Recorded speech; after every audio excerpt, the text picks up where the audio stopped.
হলো যে বাংলাদেশের যে স্বাস্থ্য সেবার মান, এর মান উন্নয়ন এবং এটা সাস্টেইন রাখা, এবং এমবিবিএস এবং বিডিএস যে ডিগ্রিধারী চিকিৎসকরা আছেন এদের গ্লোবাল রিকগনিশন একটা দরকার, এবং এটার জন্য যেটা দরকার চিকিৎসা সেবার মানটা ঠিক রাখা।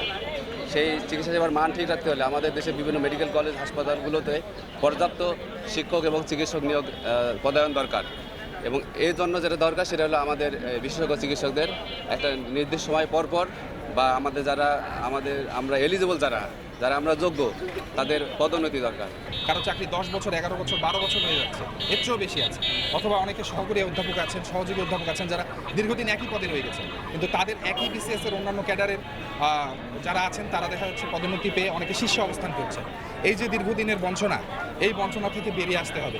আমাদের সরকার বাহাদুরের কাছ থেকে আমাদের যেটা অনুরোধ যে আমাদের বাড়তি কোনো সুবিধা দেওয়ার দরকার নাই, যার যেটা প্রাপ্য সেটাও যদি দেওয়া হয় তার চেয়ে কিছু কম দেওয়া হলেও দেওয়া হোক। আমার যারা অন্য ক্যাডারে তারা হয়তো আমাদের ক্যাডারেই যারা তারা প্রমোশন হয়ে প্রফেসর হয়ে চলে গেছে, আমি বোধহয় এখানে সবচেয়ে সিনিয়র যে হচ্ছে এখন পর্যন্ত আমি সহকারী অধ্যাপক হিসেবেই হয়তো এই বছরই রিটায়ারমেন্টে চলে যাব। আমার মনে হয় আমাদের কপালে কিছু জুটলো না, কিন্তু আমার পরবর্তী জেনারেশন যারা আছে তারা জানি সুষ্ঠুভাবে পদোন্নতি পায়, তারা জানি যারা তৃতীয় গ্রেড পর্যন্ত পাওয়ার পরে প্রথম দ্বিতীয় গ্রেড যা তাদের দাবি, সে দাবি জানি সরকার বুঝে নেয়। কারণ এরা সবাই যোগ্য। একটা প্রতিষ্ঠান চালাতে গেলে সিনিয়র লোক দরকার, সেখানে তাদের ট্রেনিং দরকার, তাদের আরও উচ্চতর প্রশিক্ষণ দরকার, কিন্তু এগুলো কিছুই হয় না আমাদের স্বাস্থ্যক্ষেত্রে। অন্যান্য ক্ষেত্রের সাথে আমাদের অনেক বড় বৈষম্য। সুতরাং এই বৈষম্যগুলো নিরসন করে আমাদেরকে যেন যোগ্য সময়ে যোগ্যতা ভিত্তিতে প্রমোশনের ব্যবস্থা করে দেয়। চিকিৎসক, বিশেষ করে বিশেষজ্ঞ চিকিৎসক যারা আছে, আমরা দীর্ঘদিন ধরে আমাদের কোনো পদোন্নতি হলো না। আমাদের সমস্ত ক্রাইটেরিয়া, সমস্ত যোগ্যতা থাকা সত্ত্বেও আমাদেরকে বঞ্চিত করে রাখা হয়েছে। আমাদের পদোন্নতিগুলো সবগুলো আটকায় রাখা হয়েছে।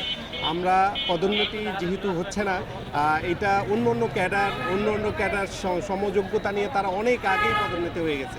আমরা দীর্ঘদিন ধরে অ্যাসিস্ট্যান্ট প্রফেসর হিসেবেই আছি। আমাদের অ্যাসোসিয়েট প্রফেসর হওয়ার যোগ্যতা অনেক আগেই পার হয়ে গেছে, কিন্তু আমাদের পদোন্নতি হচ্ছে না।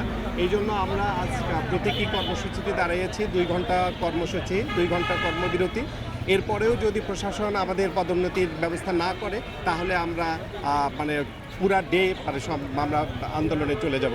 আমাদের যে যোগ্যতা, আমাদের যে পদোন্নতি, যারা পদোন্নতি পাওয়ার যোগ্য তাদের সবাইকে পদোন্নতি দেওয়াই আমাদের আজকের এই উদ্দেশ্য, আমাদের আজকের।